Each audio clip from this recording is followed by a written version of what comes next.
Buenas noches, compañeros. Buenas noches, profesor. En esta ocasión, el grupo número 8 va a hacer unos aportes y alcances sobre eh, la obra, la obra Crimen y Costumbre en la Sociedad Salvaje. Ujú. Eh,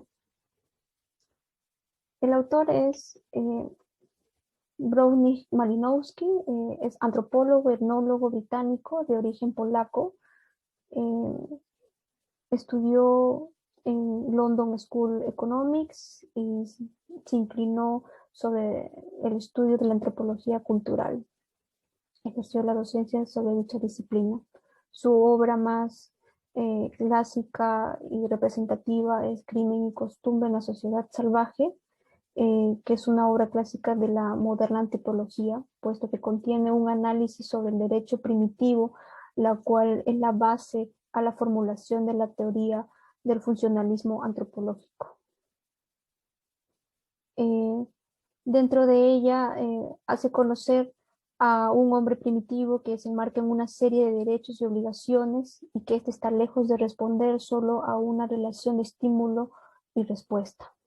Hace énfasis también que el derecho en los pueblos primitivos no debe entenderse como una simple máquina de aplicar justicia en los casos de transgresión, utilizando para ello el estudio de una estructura social de las comunidades melanesas, lo cual es el fundamento base en la presente obra.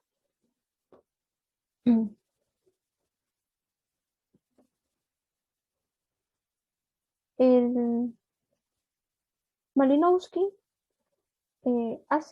cabe acotar que él cree de que ningún hecho cultural se encuentra aislado de la cultura, sino que todo es funcional y que el servicio de y que todo es funcional al servicio de las necesidades humanas. Él cree que hay dos tipos de necesidades, las biológicas y las derivadas. La primera de ellas vienen a ser las que son indispensables para sobrevivir y es por ello que la cultura, cualquier cultura, tiene respuesta a ellas. Él engloba siete temas, que sería el metabolismo, la reproducción, el bienestar corporal, la seguridad, el movimiento, el crecimiento y la salud, lo cual es cualquier cultura tiene respuesta a ellos. Mientras que las necesidades derivadas vienen a ser que se da después de la vida del hombre en la sociedad. Es la forma indirecta de satisfacer las necesidades básicas. Es por ello que a raíz de estas necesidades derivadas se hace imperativo que se organice la conducta social mediante una serie de reglas y sanciones que garantice la coherencia del grupo. Hasta hoy en día, dentro de la antropología, encontramos el término salvajismo, que lo entienden como costumbres absurdas, crueles y excéntricas, con raras supersticiones y odiosas prácticas que atrae consigo temas como el infanticidio, la caza de cabezas, el canibalismo u otros temas. Sin embargo, dicho tema, la antropología no solamente es eso, sino también trae un carácter científico, como podemos ver los temas de economía primitiva, el estudio comparativo de los procesos mentales de los salvajes, la cuestión de la ley primitiva, que es un estudio de diversas fuerzas que crean el orden, la uniformidad y la cohesión de un tribu salvaje. Ahora, estas fuerzas son el fundamento de las teorías antropológicas de la organización primitiva. A lo largo de la historia, en la antropología hubo diversas investigaciones sobre la ley primitiva, tales como encontramos los autores de Bachofen, Post, Behon y otros autores alrededor de Senchit, que solamente contaron con datos primitivos etnógrafos aficionados. Eh, Ellos parten de la hipótesis de la promiscuidad primitiva y el matrimonio de grupo. Sin embargo, las sociedades primitivas no están completamente dominadas. Esta idea de que la dominación del grupo obedece al mandato de la comunidad, de sus tradiciones, la opinión pública, que la obediencia es esclava, es fascinada y pasiva, trae discusiones en la actualidad sobre la mentalidad y la sociabilidad de los salvajes. Es entonces que la escuela primitiva de la jurisprudencia cuenta con un poco material insuficiente y suposiciones infundadas, lo cual se ha desvanecido pues completo hasta la actualidad, ya que muchos antropólogos modernos no lo toman ni en cuenta dichos datos que anteriormente he mencionado en las obras.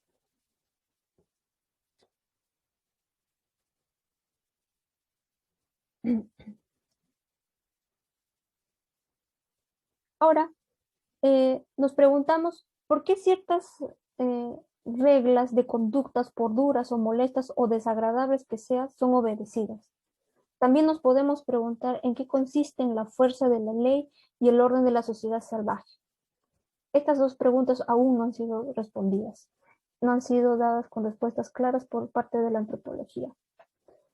Ahora, si bien anteriormente la antropología de la escuela clásica se decía de que la teoría de que el salvaje es realmente un salvaje y que el problema de la fuerza de la ley y el orden no existía, ¿no? En la actualidad se ha creado un serio cuestionamiento sobre ello. Ah, aquí el salvaje se le convirtió no solo en un modelo de ciudadano cumplidor de la ley, sino que se tomó como una afirmación de que el salvaje no hace más que seguir una natural tendencia de sus propios impulsos.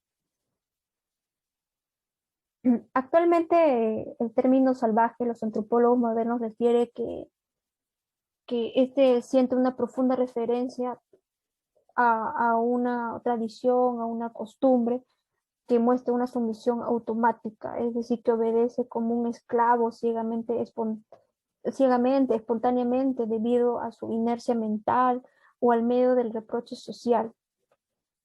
Entonces, al ponernos a pensar si todas las leyes son aceptadas por el salvaje y a él no se le ocurre quebrantar, ¿acaso esto no es contrario a la naturaleza humana? O sea, la idea no está muy dada, la hipótesis no está muy dada ahí. Para muchos autores, la sumisión automática viene a ser la base fundamental de los estudios del orden primitivo y su adhesión a la ley, como es el caso del Dr. Rivers, en el cual refiere pues que un pueblo como el melanesio hay un sentimiento de grupo tan fuerte que hace necesaria una organización social concreta para el ejercicio de la autoridad, concluyendo así que él, mediante sus métodos intuitivos y no deliberativos, que la sumisión instintiva y el misterioso sentimiento del grupo es la fuente fundamental en que haya tanto la ley como la orden, comunismo y promiscuidad sexual en todo el mundo. Dicha concepción es errada, eh, lo cual el autor Malinowski, con la observación de las sociedades melanésicas, no ha llegado a la misma idea, ¿no? Desde un punto sociológico se ha dicho que la comprensión de la organización de los salvajes es la evaluación mental social. El profesor Hobson manifiesta que las sociedades tienen naturalmente sus costumbres, que para sus momentos son percibidas como obligatorios. Al tomar en cuenta este punto de vista, nos preguntamos, ¿acaso el mero sentimiento es suficiente para hacer efectivas las prohibiciones más severas, los deberes más gravosos y las obligaciones más duras e irritantes? Desde un punto de vista jurídico, podemos decir que la ley es un conjunto de reglas, una, una autoridad dependiente, un conjunto de reglas que es dado por una autoridad independiente de las otras personas y, y se encarga de hacer cumplirlas. Esto puede llegar, pues, teniendo en cuenta este tipo de concepto, puede llegar a conclusiones acertadas. Sin embargo, dicho concepto también es un poco estrecho,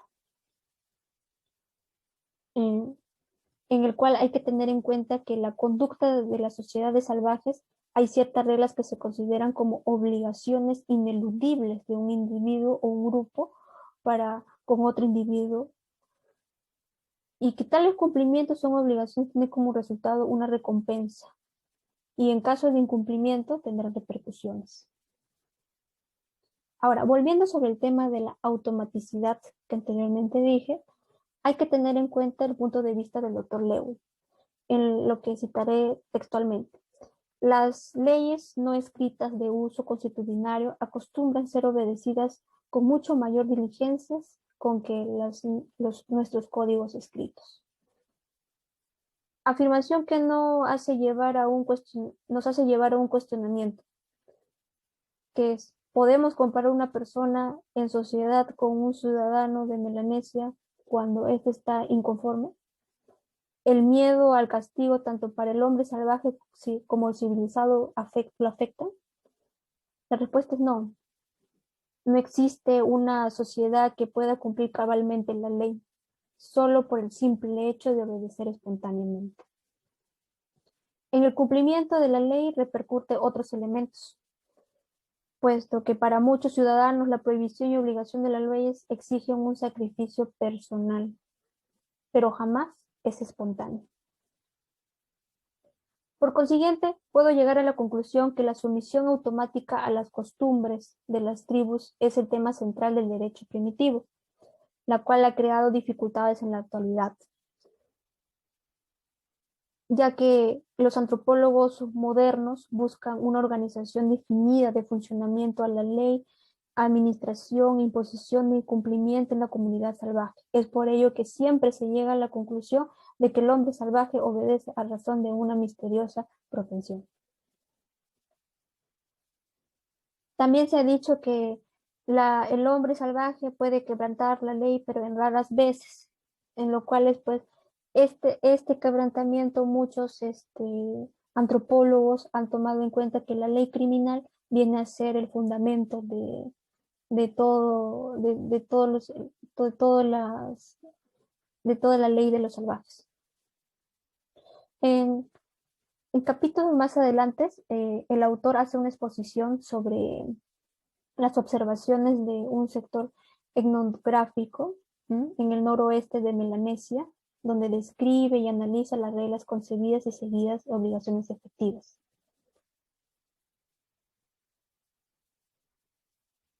Que es el archipiélago de Tobriant. El archipiélago es una comunidad melanésica que se ubica al noreste de Nueva Guinea. Está constituido por un grupo de islas coralinas que rodea una laguna, una gran laguna. En la mayoría de los pobladores de ellos se dedican a la pesca. En un día cualquiera se puede ver canoas que están llevando gente o productos dedicados a la pesca. A simple vista uno puede ver que es un desorden, hay una anarquía, que no hay un sistema. Pero si uno observa con detenimiento, nos encontramos ante unos sistemas definidos, técnicos de pescar y unos complicados convenios económicos, que cuentan con una estrecha organización en sus trabajos y división de funciones sociales. Así, por ejemplo, como vemos en la imagen, vemos una canoa, hay un hombre, hay un grupo de personas. Uno de ellos es el propietario y el resto de personas es la tripulación. Por regla general, estas personas pertenecen a un subclan. Es así que ellos tienen la obligación mutua, ya que toda la comunidad, si sale a pescar, el propietario no se puede negar a prestar su canoa. Debe salir él mismo o también mandar a otra persona en su representación. Pero también la tripulación está obligada hacia él. Cada participante de esta canoa recibe una remuneración correspondiente al servicio que ha prestado.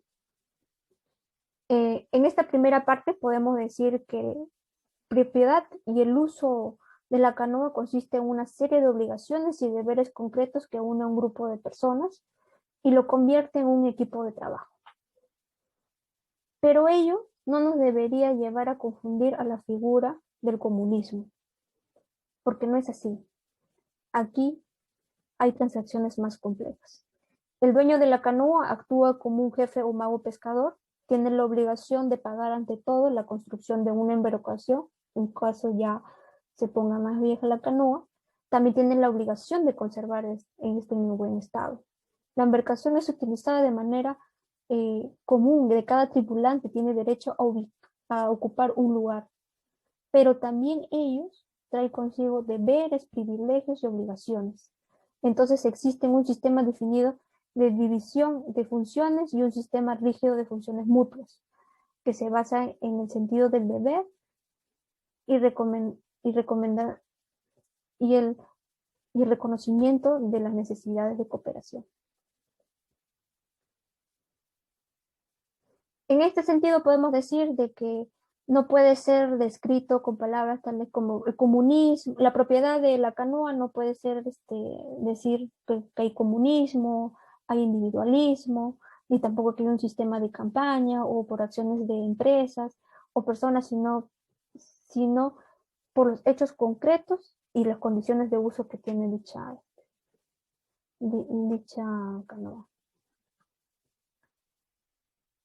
Siguiendo el tema de los pescadores en la playa, ¿qué sucede con el producto de la pesca? En pocas ocasiones el producto se queda pues con los naturales del mismo lugar. Por lo general en las orillas cuando se regresa ya se encuentran otros habitantes de otras comunidades.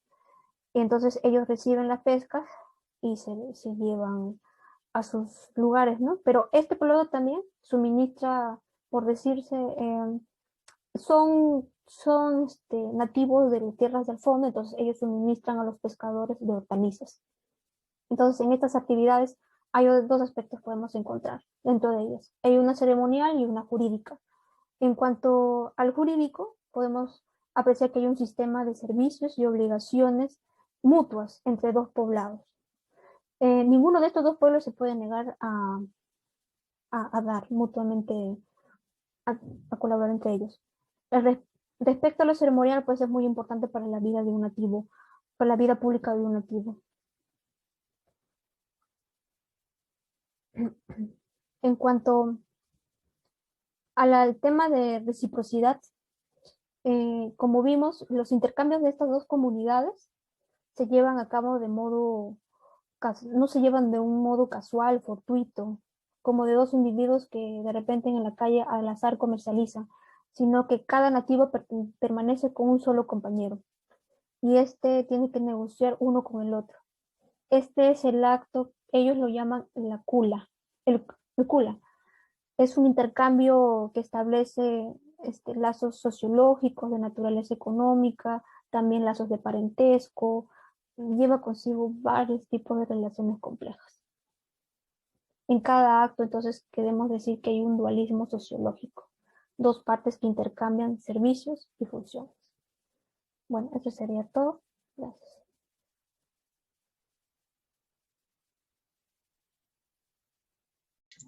Buenos días, doctor, compañeros.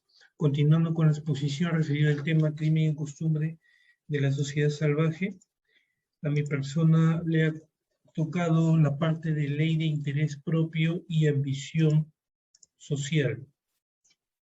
Se dice que de este modo vemos cómo las fuerzas mentales y sociales se convierten en ciertas reglas de conducta en leyes obligatorias. Aunque el nativo puede evadirse de sus obligaciones sin pérdida de prestigio o sin posible riesgo de ganancias, que lo viera hacer como cualquier hombre de negocio civilizado. Se hace patente que hay tropiezos constantes en las transacciones y existe un cierto descontento, pero un conjunto viene a continuar con el consorcio y cada cual trata de cumplir con sus obligaciones.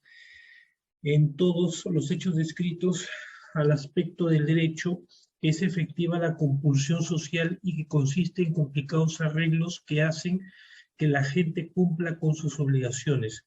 Lo más importante es la forma que muchas transacciones están integradas en cadenas de servicios mutuos, cada uno de los cuales serán recompensados en una fecha ulterior. También señala entonces la forma pública y ceremonial que suma las fuerzas que salvaguardan al derecho de los nativos a cumplir con sus obligaciones. también en cuanto a las reglas del derecho en los actos religiosos. Tomamos en cuenta, por ejemplo, que uno de los actos más característicos de la vida ceremonial, los ritos del duelo por los difuntos. Claro está, en ello es su carácter religioso. Son actos de piedad sobre el finado, causados por el miedo, el amor, la solidaridad con el muerto, formando parte también de la vida ceremonial colectiva. El acto o lado jurídico hasta la actividad religiosa está en lo obligatorio. Incluso 3 días después de la viuda recibirá el pago por parte de los parientes de su marido, pago por el duelo y guardar un largo periodo de luto de varios años. Se entiende que los nativos al luto es un eslabón en la cadena de reciprocidad entre en la vida marital y entre sus respectivas familias. En cuanto al derecho matrimonial, como se señala, es un deber de la mujer estar bajo la tutela especial de un hombre, incluso después de casada, teniendo que obedecer al pariente porque se hace cargo económicamente por su bienestar. El hermano cuida de los hijos de ella y debe considerarlo cabeza de familia y no al esposo. Esto es pesado. El matrimonio es patriarcal, obliga a la mujer a trasladarse a la comunidad de su esposo, de modo que cuando existe cosecha hay una Chaise-Croix económico general a través de todo el distrito formando pilas de alimentos para demostrar que es un buen agricultor ante sus parientes. Transcurridos los días, se traslada la pila de alimentos al poblado de la hermana y que son colocados de la misma forma. La exhibición es la fuerza de transacción ceremonial, incluyéndose las comparaciones y evaluaciones públicas que se imponen sobre el dador por generoso. Se castiga y humilla cuando es ineficiente, tacaño o tuvo mala suerte. En un contexto sociológico vemos cómo cada transacción justificada como un eslabón en la cadena de mutuas prestaciones, aunque parezcan disparatadas y sin sentido incluso por el comunismo. Queda claro que podemos comprender el aspecto legal de tales cosas solo si la consideramos como un eslabón especial de los deberes recíprocos entre los nativos.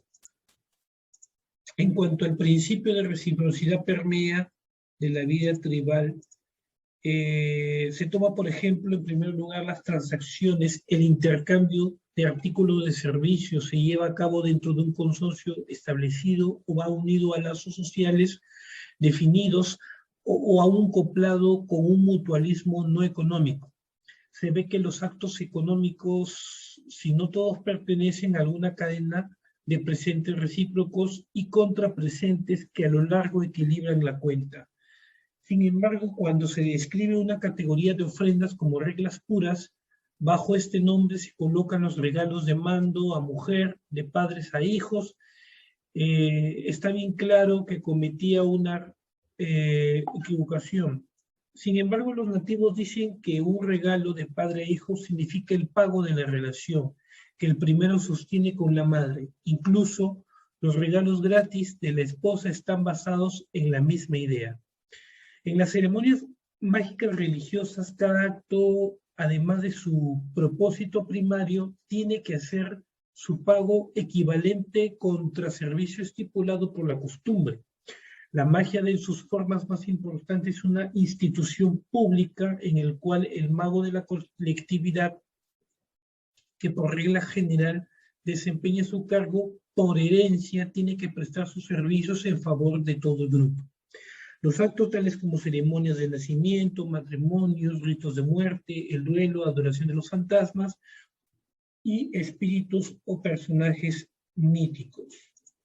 En cuanto a la reciprocidad como base de la estructura social, en este punto sería posible demostrar que toda la estructura de la sociedad de los Trobriand está fundada en un principio de estatus legal, Se quiere decir que los derechos del jefe sobre los individuos particulares del marido sobre la mujer, del padre sobre el hijo y viceversa, no se ejercen arbitrariamente de manera unilateral, sino de acuerdo con las reglas bien definidas y en cadenas de servicios recíprocos. Lo más notable en el carácter jurídico de las relaciones sociales es la reciprocidad, el principio de dar y tomar. También reino supremo dentro del clan o incluso dentro del grupo de parientes más próximos. Se precisa que este grupo ha sido acusado de comunismo primitivo. El clan a menudo es descrito en los estudios del derecho primitivo como la única persona jurídica, el único cuerpo y entidad. La unidad no es el individuo, sino el grupo. El individuo es una parte del grupo. Según las palabras de Mr. Sidney Harlan, esto es realmente cierto. Si tomamos la parte de la vida social en que el grupo de parientes, clan totémico, patria, mito o clase, se participa en el juego de reciprocidad frente a sus grupos coordinados. Le cedo la palabra a mi compañero para que siga con la exposición referido a este tema. Muchas gracias. ¿Cómo están? Siguiendo con la lectura, ¿no?, de crimen y costumbre de la sociedad salvaje, vamos a seguir con esta pequeña disertación. Quienes habla, pues no le ha tocado tocar el subtítulo, el subtítulo, ¿no?, de la reciprocidad como base de la estructura social. ¿Qué podemos hablar acerca de ese, ¿no?, el subtítulo? Podemos decir que la transacción económica no es el intercambio, pues, de artículos y servicios, ¿no?, que lleva a cabo dentro de un consorcio, ¿no?, el mismo que está vinculado, ¿no?, por una sociedad definida. Dentro de esto podemos hablar de la estructura de la sociedad, ¿no?, de los troprián, ¿no?, que está fundada en el principio de estatus legal. Que podemos también decir es que toda la división de clanes totémicas y subclanes de carácter local y en comunidades de poblado está caracterizado, pues, ¿no?, en un sistema de servicios y deberes recíprocos. También podemos decir que la reciprocidad, ¿no?, es el principio de dar y tomar. Dentro de ellas podemos decir que la reciprocidad como un arma, ¿no?, para hacer valer nuestro derecho, o también podríamos decir la reciprocidad de servicios, o también podríamos hablar la obligación recíproca que puedan tener, ¿no?, esas personas, ¿no?, dentro de una pequeña sociedad, tribu, qué sé yo. Es un sistema, pues, ¿no?, de lazos sociológicos de naturaleza económica, ¿no? También podemos decir, bueno, que la unidad no es el individuo, sino que el grupo. Hay que tener bien claro, ¿no? También podemos decir que el individuo no es más que una parte del grupo. Es por ello que dentro del texto, ¿no?, estamos rescatando esa pequeña frase que dice, ¿no?, el clan es a menudo descrito en los estudios de derechos primitivos como la única persona jurídica, el único cuerpo y entidad. Luego tenemos el subcapítulo que lleva por título, ¿no?, la definición y clasificación de las reglas consuetudinarias. ¿Qué podemos hablar, ¿no?, acerca de la lectura? Dentro de la lectura podemos tener, ¿no?, en principio, ¿qué nos dice? Si el salvaje obedece las leyes, ¿no?, las leyes de las costumbres por mera incapacidad, ¿no?, por mera incapacidad de inculcarlas, entonces no se puede dar una definición del derecho, ni se puede asimilar ninguna distinción entre reglas legales y morales. ¿Qué podemos nosotros decir acerca de las reglas consuetudinarias? Bueno, en principio nosotros podemos mencionar que el hombre desde que nace, ¿no?, por costumbre o por convivencia, ¿no?, adquiere obediencia, ¿no? Obediencias y deberes, ¿no? Que debe este señor tener, ¿no? En base a costumbres, en base a costumbres, para no poder llegar a ser un tipo, ¿no? Un tipo de mal elemento, ¿no? Para una sociedad. Dentro del texto también podemos rescatar, ¿no? Ese pequeño texto que dice: el hombre primitivo presta una obediencia automática a todas las costumbres. La antropología, ¿no? Tiene que renunciar a cualquier tentativa de introducir orden y clasificación en los hechos, y esto precisamente en la primera tarea de la ciencia. ¿Qué podemos decir eso, no? De que el hombre, ¿no? Presta, ¿no? Digamos así, de manera automática, ¿no? De manera automática presta obediencia, ¿no? En base, ¿no? A las leyes, ¿no? De costumbres. Dentro del texto también podemos citar, pues, ¿no? Que nos dice Sidney Hartley. Hay reglas del arte, ¿no? Dentro de las reglas del arte, ¿no? Podemos tener, ¿no? La medicina, ¿no? La organización social, la industria. Luego podemos hablar de otras reglas, ¿no? Consuetudinarias. Por ejemplo, como ya lo habíamos mencionado, el hombre desde que nace, ¿no? Por costumbre, o por vivencia, adquiere obediencia automática, ¿no? Además de las reglas de ley, hay varios, o sea, hay varios otros tipos de normas, ¿no? Mandatos tradicionales que están respaldados por motivos o fuerza, ¿no? Principalmente psicológicos, ¿no? En todo caso, completamente diferente a aquellos que son características de la ley. Por ejemplo, otras reglas que nosotros podamos tener son las reglas tradicionales para poder instruir, ¿no? Al artesano, ¿no? También podemos tener instrucciones de la forma de cómo, ¿no? De cómo conducirse como amigos, reglas para poder dictaminar las condiciones que deben imperar en los juegos, normas que pertenecen a cosas sagradas. O sea, estamos clasificando, por ejemplo,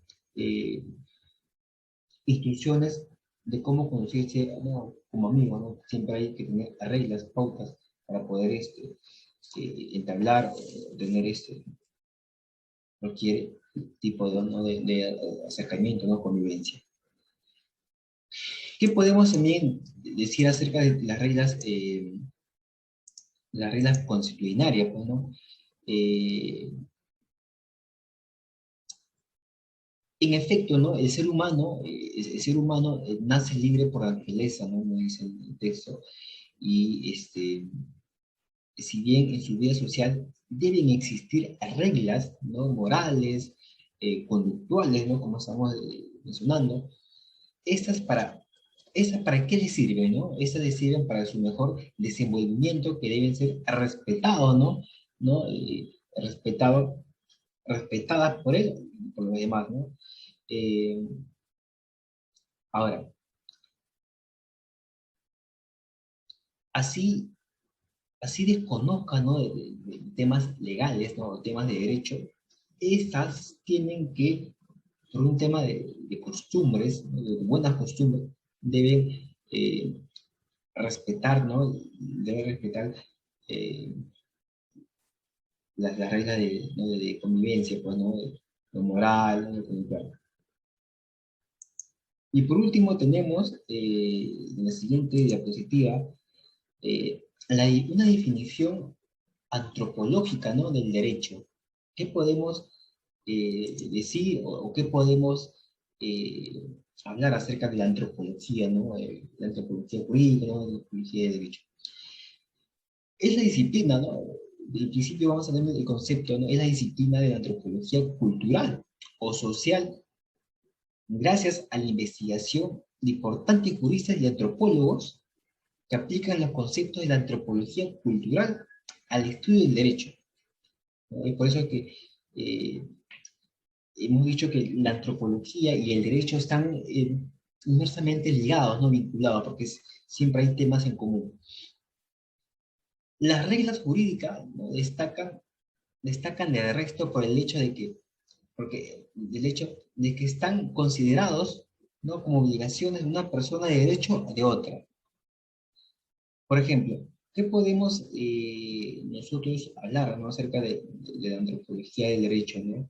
Es la creencia general en la certeza, ¿no?, de un castigo sobrenatural y la alineación y la simpatía del prójimo, ¿no?, del prójimo, que generan una atmósfera de terror que es más suficiente para prevenir cualquier infracción de costumbres triviales.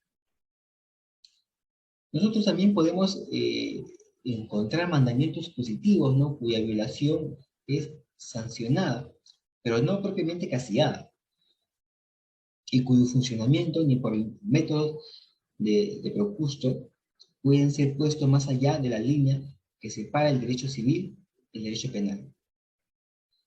Para terminar, todo derecho se fundamenta en normas, ¿no?, y está formulada, pues, ¿no?, está formulada y previene, ¿no?, y proviene de la naturaleza del hombre. No podemos entender la ciencia jurídica sin la antropología. Es por eso que nosotros siempre hemos dicho que la antropología y el derecho van, ¿no?, están ligados. Siempre hay temas en común, ¿no?, para poder nosotros hablar del derecho. A continuación, doy pase al siguiente expositor. Espero que haya sido, pues, he sido claro, haber sido claro en la exposición. Gracias. Nos dejo con el siguiente expositor. Bien, buenas tardes, profesor. Buenas tardes, compañeros. Continuando con la exposición, el tema desarrollado por mi persona corresponde a los dispositivos propiamente jurídicos, entre los cuales podemos señalar los siguientes. Tenemos al yacala, que es una suerte de litigio que se desarrolla mediante un intercambio de reconvenciones donde dos personas que son asistidas por sus familiares y amistades se arengan y se lanzan recriminaciones mutuas. Sin embargo, estas reconvenciones rara vez tienen un acuerdo, ya que no existe una tercera persona que emita alguna sentencia. Por otro lado, tenemos el Kaitapaku, que viene a ser un mecanismo de protección mágico de la propiedad por medio de maldiciones condicionales. Asimismo, tenemos la institución de el Kaitubutabu, que es una especie de magia practicada sobre los cocoteros de una colectividad en fechas especialmente festivas. Según el autor, nos señala que estas instituciones jurídicas comportan vínculos especiales, pero no son exclusivamente jurídicos, ya que tienen un fin y un rol particular. Por otro lado, pasaremos a hablar sobre el crimen y su castigo. Para ello, nos introduciremos al subtítulo de la infracción de la ley y el restablecimiento del orden. Según el autor, en el derecho primitivo se puede percibir una tendencia gradual, pero firme, que el salvajismo no está regido por estados de humor, pasiones o accidentes, sino por la tradición y el orden. Asimismo señala que las reglas del derecho, lejos de ser rígidas, absolutas o dictadas en nombre de Dios, se encuentran mantenidas por fuerzas sociales que consideran racionales y necesarias, así como elásticas y adaptables, y que lejos de ser exclusivamente una cuestión de grupo, sus derechos y deberes son principalmente de la incumbencia del individuo, que sabe perfectamente bien cómo cuidar de sus intereses y comprende que tiene que cumplir con ciertas obligaciones, por lo que considera que la actitud del nativo respecto al deber y el privilegio son muy parecidas a la comunidad civilizada de nuestra actualidad, y que no solo estira la ley, sino que también la quebranta. Asimismo menciona que dentro de las Islas Troián, las relaciones sociales están gobernadas por un número de principios legales, entre los más importantes es el derecho matriarcal, que establece que el niño se encuentra corporal y moralmente ligado a la madre. Este principio gobierna la sucesión en las categorías sociales, de poder, de dignidad, de la herencia, de los derechos de propiedad, de la ciudadanía local y la pertenencia al clan totémico, entre otros. Sin embargo, al lado de este sistema legal de matriarcado existen otros sistemas menores que tienen diferentes estructuras jurídicas, así como también errores o falencias. ¿No? Finalmente, el autor nos relata el caso Kimai, del cual fue testigo cuando se encontraba de visita en las islas de Troyán, ¿no? El cual consistía de una celebración fúnebre de un muchacho llamado Kimai de aproximadamente 16 años que había fallecido dentro de la tribu, pero que logró visualizar o presenciar que los demás integrantes de la tribu se encontraban con una actitud hostil, que lo cual le parecía de manera extraña, ya que si bien es cierto que era la primera vez que iba a presenciar un acto fúnebre dentro de esta localidad, había algo raro, ya que no es normal que ante un entierro haya personas que se encuentren con este carácter hostil, sino verlos más bien tristes, ¿no? Por lo cual el autor menciona que hizo indagaciones y que posteriormente llegó a descubrir el verdadero motivo por el cual las personas o los integrantes de esta tribu se encontraban de esa manera, y era que Kimai había quebrantado una de las reglas de la exogamia, que venía a ser una prohibición de tener intimidad con personas que pertenecían al clan o eran familiar. El Kimai habría tenido intimidad o había tenido una relación íntima con una de sus primas maternas, por lo que si bien este hecho era de conocimiento de los integrantes de la tribu, no había meritado una sanción hasta que un muchacho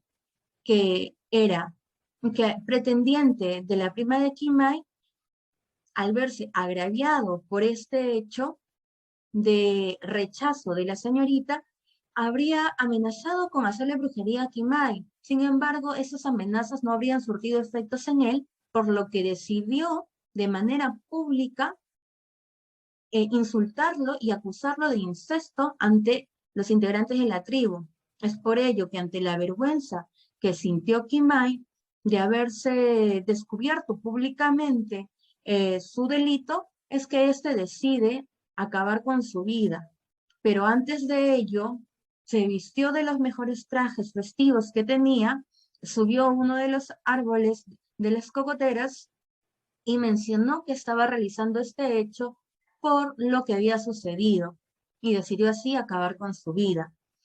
Bueno, y ahora bien, es oportuno mencionar al respecto que en qué consiste esta prohibición de exogamia, que viene a ser, según el autor, una de las piedras angulares del totemismo, del derecho matriarcal y del sistema clasificatorio del parentesco, por lo que todas las hembras de un clan de un hombre son llamadas hermanas por este, por lo tanto, les son prohibidas, ¿no? Y bueno, los miembros del clan creen que violar esta prohibición, es decir, la regla de la exogamia, puede ir seguida de enfermedades, llagas, incluso la muerte. Sin embargo, en el caso en concreto, se pudo apreciar que, si bien es cierto, los integrantes del clan tenían conocimiento de este hecho, no se mostraban o se sentían ultrajados en absoluto, hasta que hubo un escándalo público, y es ahí recién que amerita un reproche social, y es por ello que el muchacho decide acabar con su propia vida, castigándose él mismo. Algo que similarmente sucede en la actualidad, que se conocen, ¿no?, ciertas cosas, pero que no son, mientras que no sean públicamente señalados, existe un silencio. Bueno, eso sería todo por mi parte. Pasaré a que mi compañera continúe con la exposición. Gracias.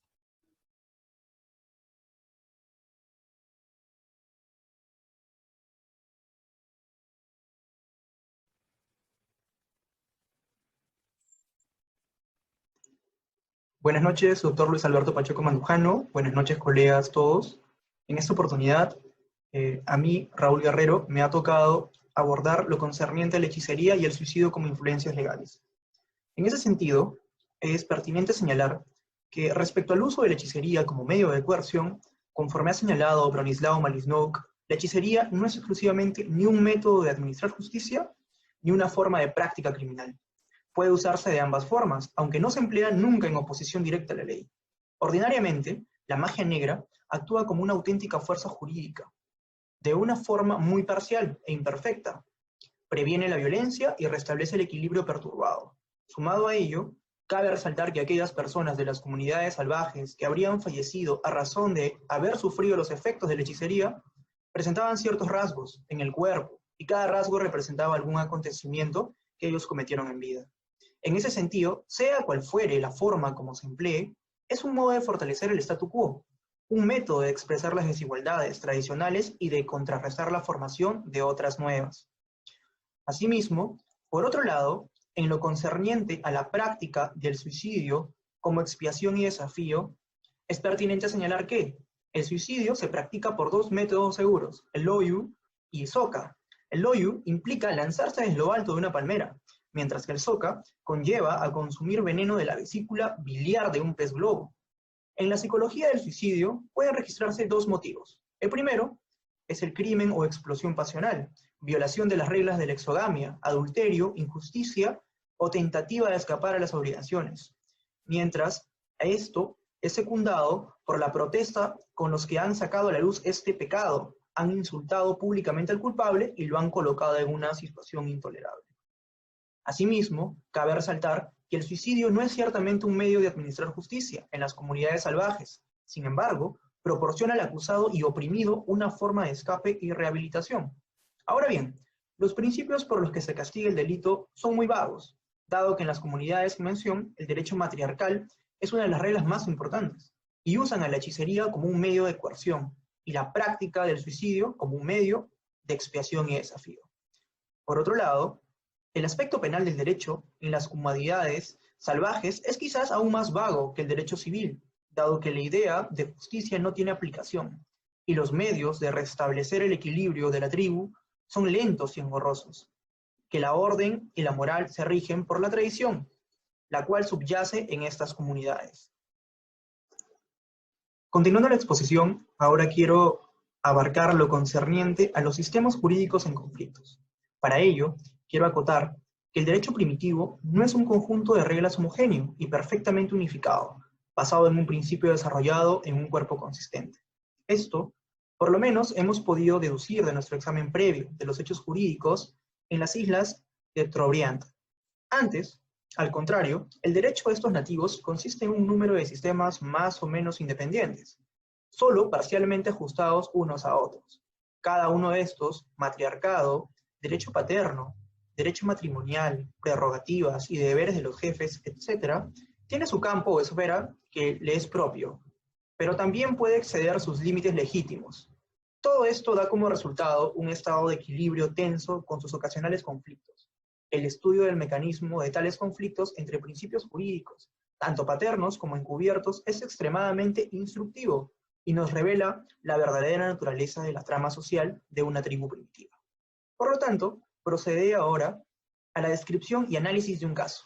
Describiré primero un suceso dramático que servirá para ilustrar el conflicto entre el principio fundamental de la ley y el derecho matriarcal, y uno de los sentimientos más fuertes, el amor paterno, alrededor de los cuales se agrupan muchos usos tolerados por la costumbre, aunque en realidad vayan contra la ley.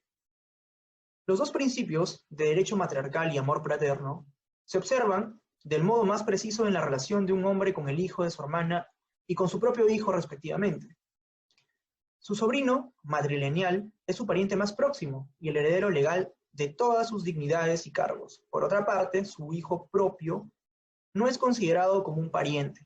Legalmente no está emparentado con su padre, y el único lazo que les une es el estatus sociológico de matrimonio con la madre.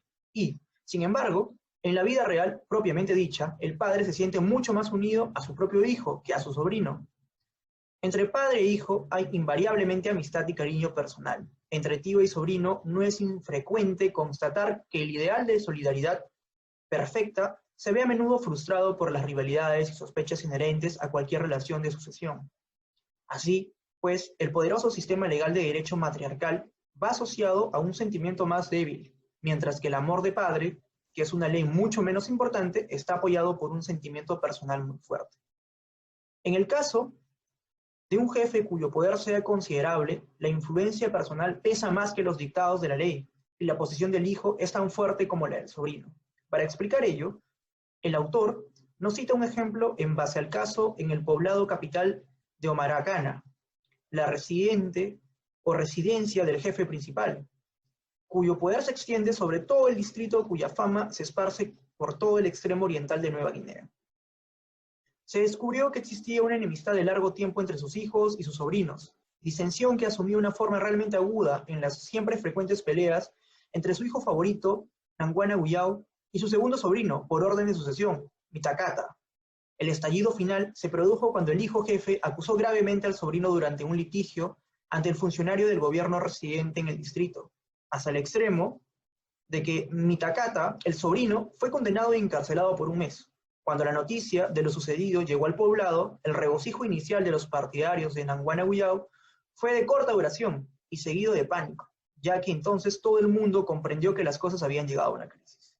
El jefe se encerró en su tienda personal, lleno de negros presentimientos sobre las consecuencias que esto tendría sobre su favorito, quien había actuado temerariamente y atropellado la ley de la tribu, su sentido y su verdadero espíritu. Por otro lado, los parientes del joven encarcelado hervían de rabia y de indignación, a duras penas contenidas. Súbitamente, en ese sentido, se oyó una voz fuerte y penetrante que atravesaba el silencioso poblado de Baguidó. El presunto heredero, hermano mayor del muchacho encarcelado, de pie ante su choza, hablaba en voz alta dirigiéndose al ofensor de su familia. Nanguana Guyao, tú eres causa de males, tú has mentido. Mitacata está en la cárcel. Nosotros no te queremos más aquí. Este poblado es nuestro. Tú eres un forastero aquí. Vete, márchate. Nosotros te echamos de Omaracana. Nada se movía en el poblado, pero antes de terminarse la noche, Nanguana Guyao había salido de Omaracana para siempre. El jefe permaneció 3 días seguidos en su tienda, y cuando salió tenía el aspecto envejecido de la persona consumida por el dolor. Desde luego, todo su interés personal y su afecto estaban con su hijo favorito. Y no obstante, no podía hacer nada para ayudarle.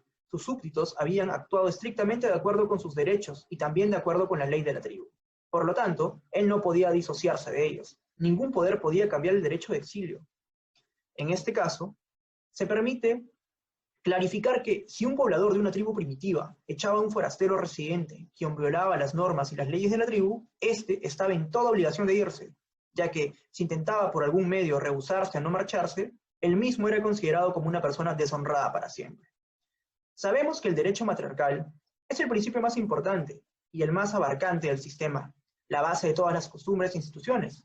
Este principio establece que el parentesco solo se transmite a través de las mujeres, y que todos los privilegios sociales siguen la línea materna, excluyendo, por lo tanto, la validez legal de un lazo directo, corporal entre el padre e hijo, y de cualquier afiliación en virtud de este lazo.